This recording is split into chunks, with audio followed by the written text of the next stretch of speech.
Thank you and welcome to the show today. The topic this morning is African Americans in public education, and we're fortunate to have with us to talk about African Americans in public education Dr. James Baxter, formerly from Tennessee State University's Department of History, and I think now working at Hillsborough High School in the History Department. And of course, Dr. Baxter, let me thank you for coming by and agreeing to meet with us and to talk about what we consider to be a very, very important topic, and that is African Americans in public education in a real sense. And before we get into that, let's talk about one specific African American that has been involved in public education for the longest, by the name of James Baxter, and have him to give us some information about his background, his education, and some of the things that eventually led you, as we said, from Tennessee State University, eventually to Hillsborough, and eventually to me again for many, many times again. Okay, let's talk about it from that perspective, Dr. Baxter. Thank you, Dr. Haney, and I always count it joy to be in your presence. As you stated, my name is James Baxter. I am the son, the bouncing baby boy of the late George William Baxter and the late Venus Valda White Baxter. I'm a native of Nashville, Tennessee, North Nashville to be exact. I am a graduate of North Nashville High School, a graduate of Lane College in Jackson, Tennessee. I hold the MS, or the Master of Science degree, and I hold the Doctor of Education, sometimes referred to as the EDD degree, from that flagship university, 3500 John Merritt Drive, Tennessee State University. My mom and dad had 7 children. Yes, I'm the baby boy of the family. I'm the only son, the only child to receive a high school diploma, the only child to receive a bachelor's degree, a master's degree, and a doctoral degree. My mom was a maid. My dad died when I was 4 years old.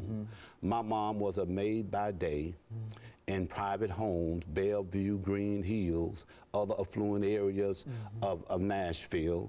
And at night, she worked as a maid at the Hermitage Hotel.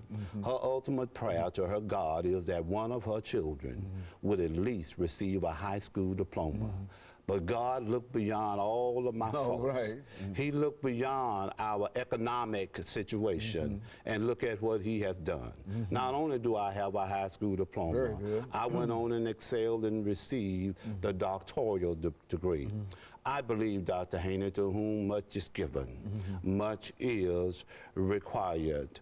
I'm a product of separate but equal schools, in that during the formative years in elementary school, I attended the colored school. It was when I went to high school. Nashville incorporated what they call the Nashville Plan, and schools were integrated each year per year. But I do remember the colored school, the Negro school. I do remember how my mom would line up 7 children, and she would fix us an egg sandwich, a sugar sandwich, wrap them up in newspaper, place them down into a paper brown bag, and she would kiss each child as she sent us off to school.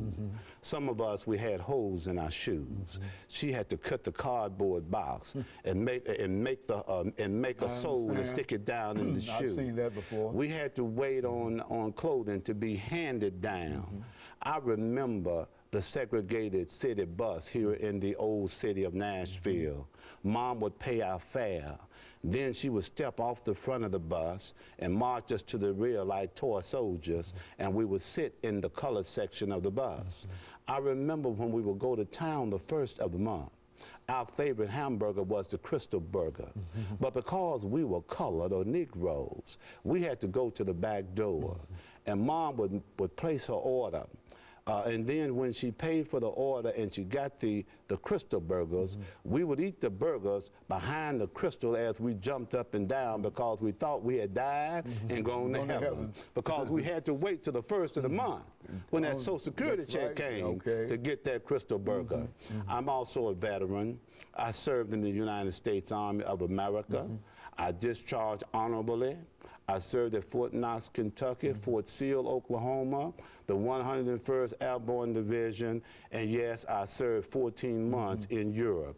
I served this country 3 years, 19 days, and if I had to go to Iraq or Afghanistan right now, I would do it again, because this is the best and the sweetest country on the face of the earth, and I join in that patriotic song, God has blessed and continues to bless America. And I appreciate that, all of that information that's part of your background, Very good. Dr. Baxter. And when we come back during the second segment, we're going to talk about African Americans in public education. And we'll be back with our audience following this very, very short second segment of the show for today.